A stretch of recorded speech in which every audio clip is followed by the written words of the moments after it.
నమస్కారం. కథలు వినబోయే శ్రోతలకు చందమామ కథలు బై ఆర్కే స్వాగతం. ప్రస్తుతం చెప్పబోయే 3 కథలలో మొదటి కథ పుణ్యాత్ముడు.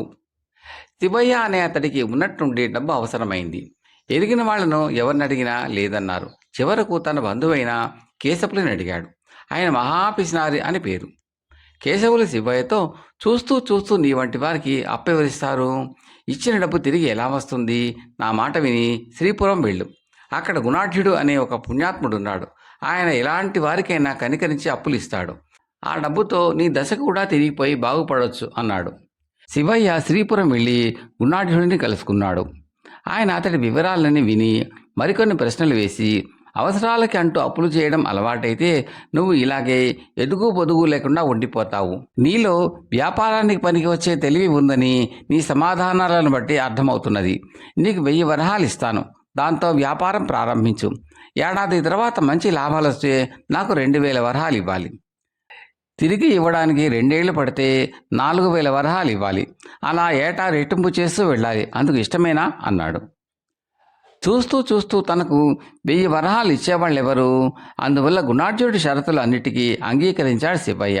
ఆయన ఆ ప్రకారం శివయ్య చేత పత్రం రాయించుకుని సంతకం చేయించుకుని డబ్బు ఇచ్చి పంపేశాడు. గుణాఢ్యుడి డబ్బులో ఏ మహిమ ఉందో కానీ సంవత్సరం తిరగకుండా తన తిండి ఖర్చులు పోను 5000 వరహాలు పోగు చేశాడు శివయ్య.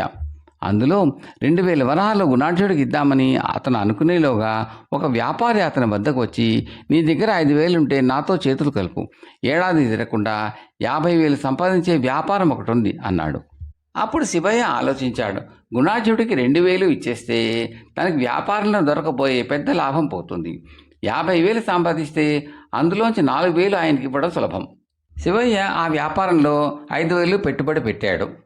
ఈ వ్యాపారంలో గుణాఢ్యుడి వద్ద పెరిగే అప్పు కంటే వేగంగా శివయ్య డబ్బు పెరగసాగింది. ఇందువల్ల అతడు గుణాఢ్యుడి అప్పు తీర్చడానికి వాయిదా వేస్తూ వచ్చాడు. అలా 5 ఏళ్ళు గడిచేసరికి శివయ్య లక్షలకు లక్షలు గడించాడు. గుణాఢ్యుడికి అతడి బాకీ మొత్తం 32,000 వరహాలకు పెరిగింది.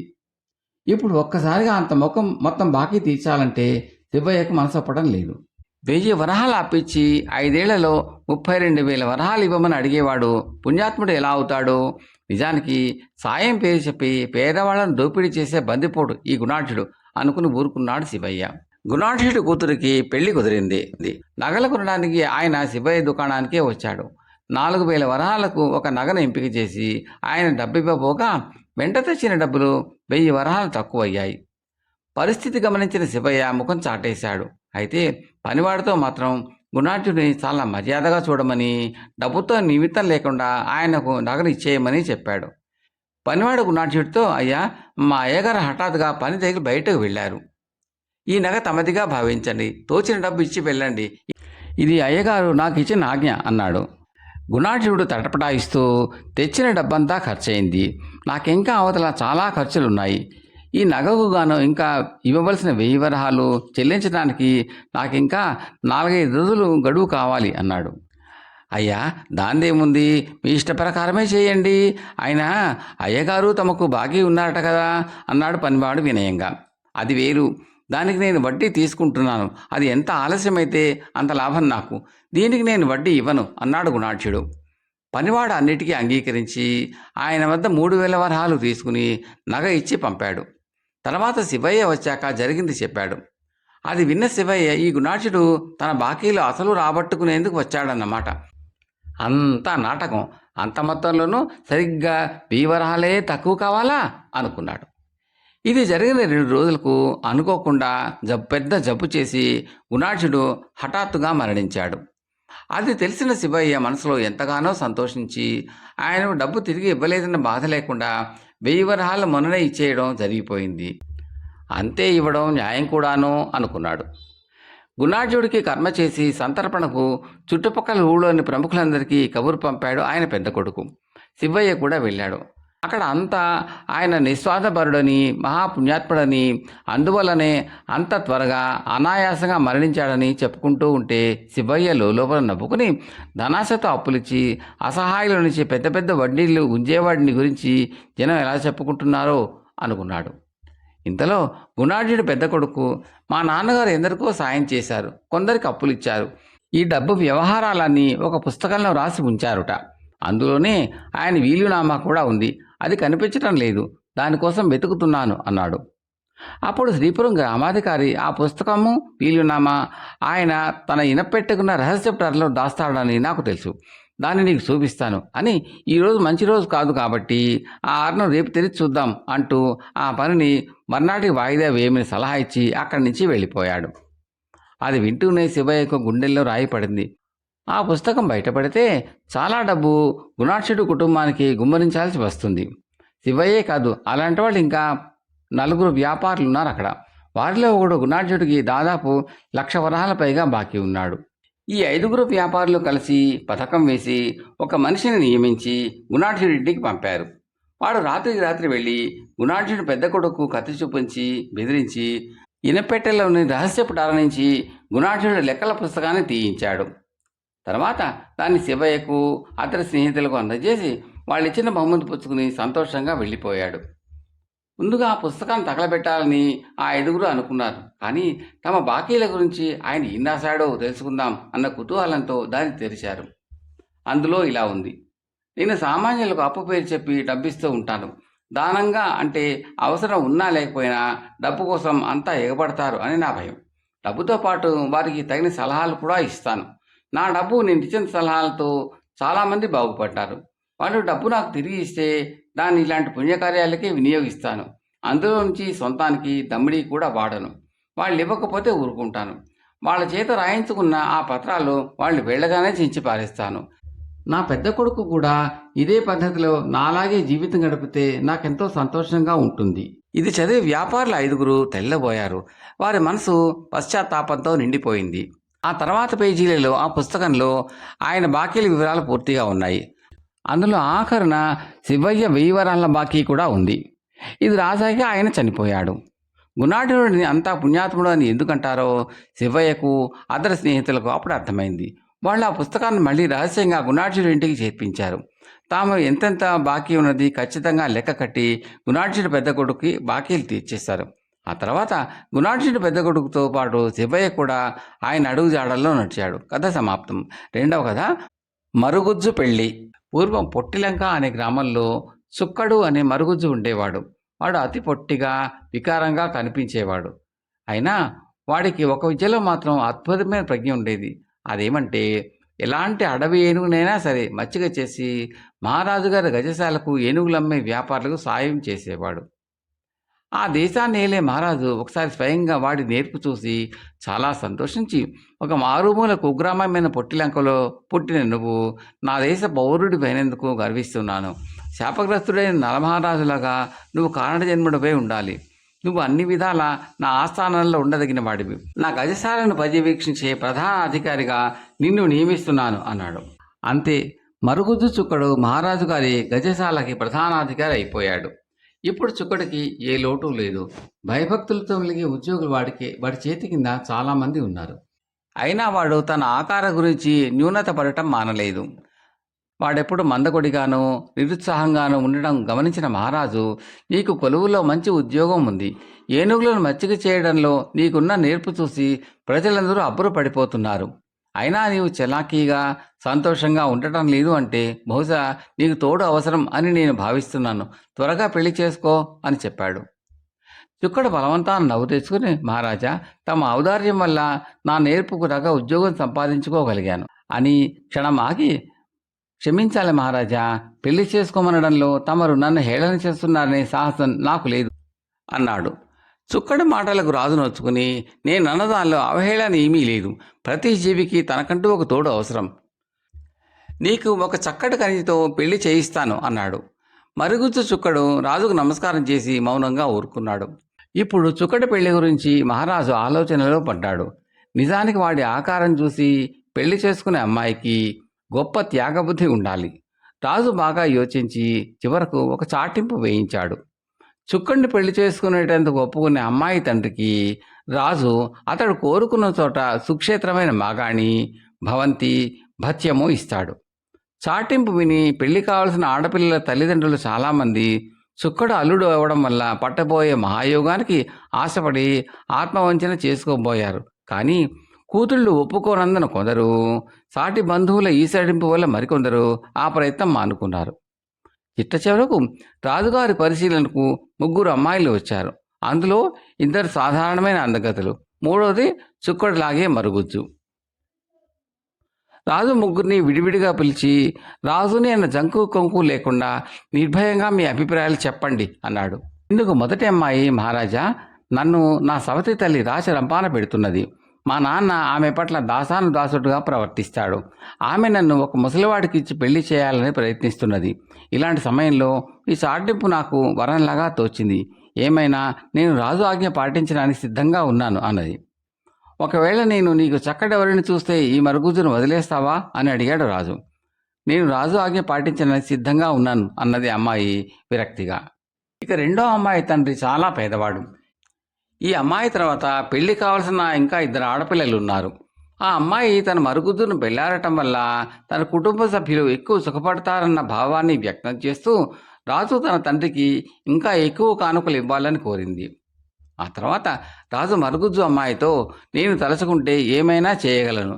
చుక్కడికి అందమైన అమ్మాయినిచ్చి పెళ్లి చేసినట్లే నీకు కూడా స్వయంవరం ఏర్పాటు చేసి రాజ్యంలోని అందమైన యువకులందరినీ రావాల్సిందిగా శాసించి వాళ్లల్లో నువ్వు కోరిన యువకుడితో అంగరంగ వైభవంగా పెళ్లి జరిపిస్తాను.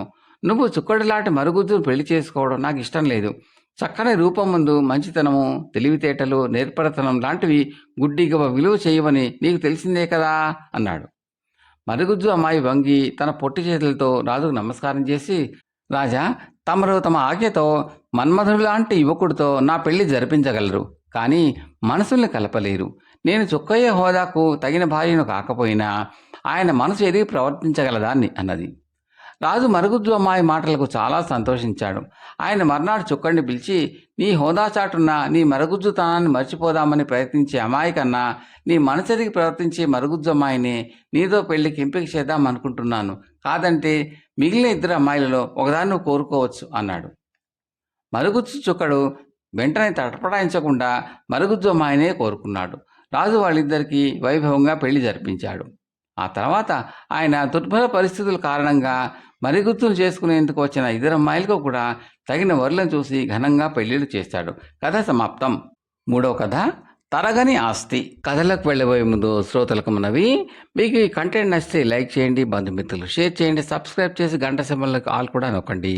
మీ సూచనలు, సలహాలు కామెంట్లో తప్పక తెలపండి. చాలామంది చూస్తున్నారు కానీ లైక్ చేయడము, కామెంట్లు పెట్టడం చేయటం లేదండి. దయచేసి చేయండి. Thank you very much. తరగని ఆస్తి. విజయపురి అనే గ్రామంలో రామదాసు అనే కూలీవాడు ఉండేవాడు. వాడి సంపాదన సరిగా పొట్ట నింపుకోవడానికి సరిపోయేది కాదు. ఒక్కొక్కసారి వాడి కుటుంబం మొత్తం పస్తులుండవలసి వచ్చేది. రామదాసుకు ఒకడే కొడుకు. వాడి పేరు శివదాసు. బాల్యం నుంచి కూలీ డబ్బుల కోసం తల్లిదండ్రులు పడే కష్టం చూస్తున్న వాడికి మనసులో బలంగా ఒక కోరిక నాటుకుపోయింది. అదేమంటే తను పెద్దయ్యాక తరగని ఆస్తి సంపాదించి సుఖ సంతోషాలలో హాయిగా జీవితం గడపాలని. 15 ఏళ్ల వయసు వాడయ్యే వరకు శివదాసు తల్లిదండ్రులకు కూలీనాలి పనుల్లో సాయం చేస్తూ ఉండేవాడు. వాడి తల్లి హఠాత్తుగా జబ్బు చేసి 6 రోజుల పాటు మంచంలో ఉండి చనిపోయింది. సరైన వైద్య సహాయం ఉంటే ఇంకా కొంతకాలం బతికేది అన్నారు ఊరివాళ్ళు. శివదాసు తమ పేదరికం కారణంగానే తల్లిని కాపాడుకోలేకపోయాం అనుకున్నాడు. వాటిలో ఎలా అయినా సరే తరగని ఆస్తి సంపాదించాలని కోరిక మరింత బలపడింది. ఆ తర్వాత 2 ఏళ్లకు రామదాసు కూడా మరణించాడు. తండ్రి మరణం చూసి శివదాసు బెంబేలెత్తిపోయాడు. ఆ స్థితిలో ఊరి పెద్ద భూషయ్య వాడిని పిలిచి, శివ, నువ్వు ముందు ముందు కష్టాల పాలు అవ్వకూడదని మీ నాన్న నా దగ్గర 100 వరహాలు దాచాడు. ఆ డబ్బు నీకు ఇస్తాను, దాంతో ఏం చేయదలచావు అని అడిగాడు. ఇది విన్న శివదాసుకు ప్రాణం లేచి వచ్చినట్టయింది. వాడు భూషయ్యకు ఎంతో కాలంగా తన మనసులో ఉన్న కోరికను గురించి చెప్పాడు. భూషయ్య చిన్నగా నవ్వి, ఆ తరగని ఆస్తి సంగతి అలా ఉంచు, ముందు ఈ 100 వరహాలను 1000 వరహాలు చేశాక నాకు కనిపించు అంటూ ఆ డబ్బుని శివదాసుకి ఇచ్చాడు. శివదాసు ఆ 100 వరహాలతో కోళ్ల వ్యాపారం ప్రారంభించాడు. కొద్ది నెలల్లోనే అవి గుడ్లు పెట్టాయి. మొదట్లో వ్యాపారం లాభసాటిగా సాగినా ఏదో తెగులు సోకిన కారణంగా కోళ్లు చచ్చిపోయాయి. ఎంతో శ్రమపడి వాడు 100 వరహాలను 200 చేయగలిగాడు.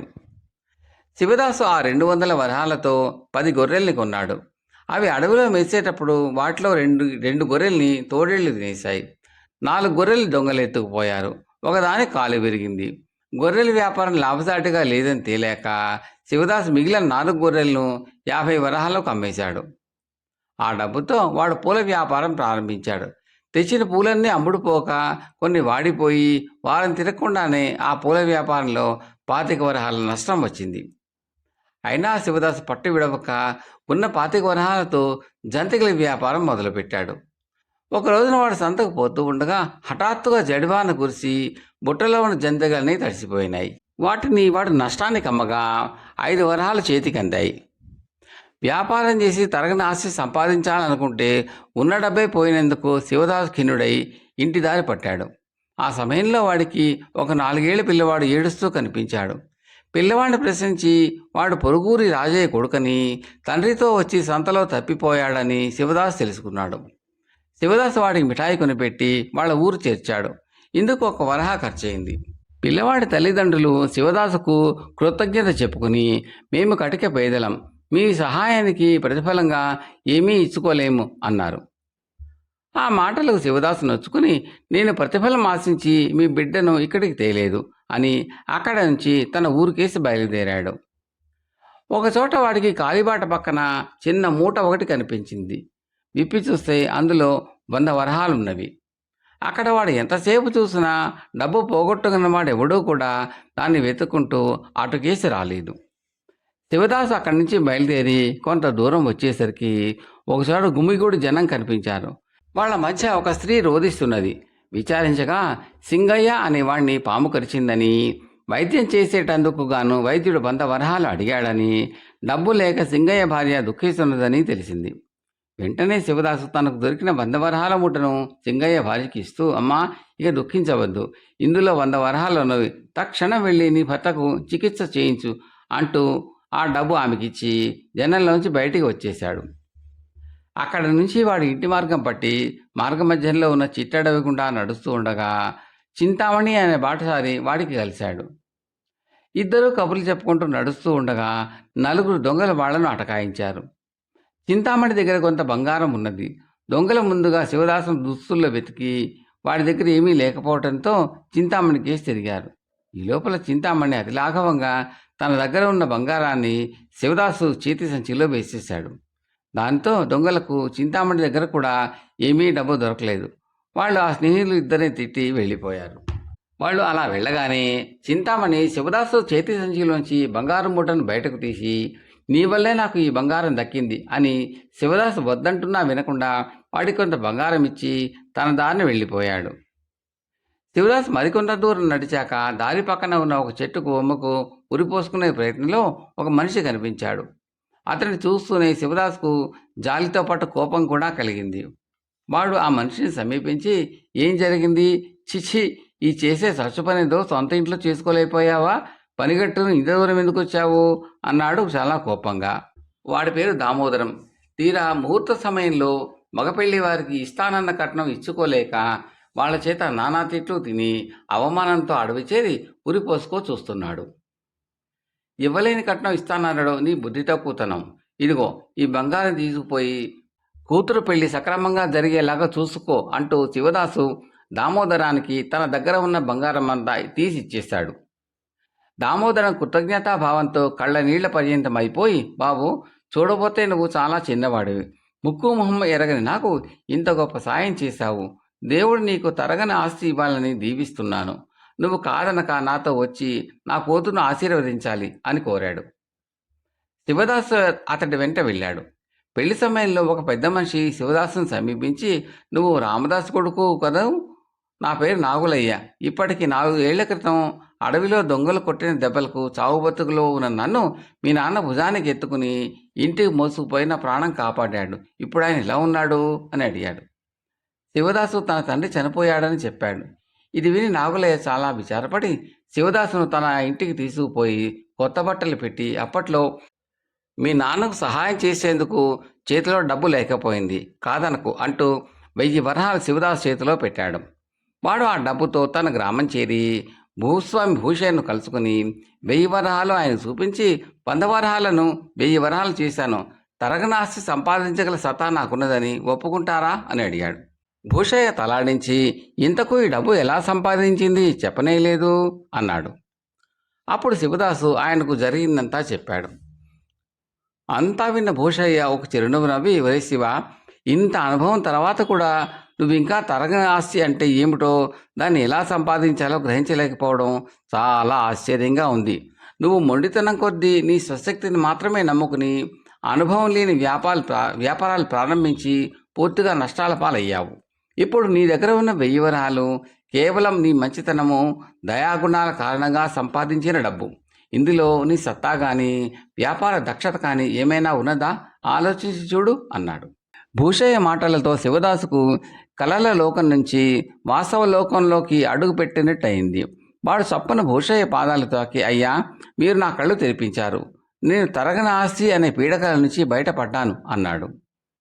భూషయ్య వాడిని చెయ్యితే దీవిస్తూ, ఒరే శివ, లోకంలో ఏ మనిషి తరగని ఆస్తి, చాలినంత డబ్బు అంటూ సంపాదించలేడు. కారణం ఏమంటే ఆ రెండింటికి కూడా ఇది అంటూ హద్దులు ఎల్లలు లేవు అన్నాడు. అప్పుడు శివదాసు ఎంతో వినయంగా తన దగ్గర ఉన్న 1000 వరహాలను భూషయ్య ముందు పెట్టి, ఇప్పుడు నన్ను ఏం చేయమంటారో తమరే చెప్పండి, అలా నడుచుకుంటాను అన్నాడు. నీకు ఇష్టమైతే నా వ్యవసాయ పనుల్లో సాయపడు, మంచి జీతం ఇస్తాను, నిన్ను ఒక ఇంటివాణ్ణి చేస్తాను. డబ్బు విషయంలో ఒకటే గుర్తుంచుకో, నిష్ప్రయోజనంగా ఖర్చు పెట్టకపోవడమే అసలైన తరగని ఆస్తి అన్నాడు భూషయ్య. ఆ తర్వాత శివదాసు అన్ని పనుల్లోనూ భూషయ్యకు సహాయపడుతూ మంచివాడు, సమర్థుడు, నమ్మకస్తుడు అని పేరు తెచ్చుకుని పెళ్లి చేసుకుని చాలా కాలం సుఖంగా జీవించాడు. కథ సమాప్తం.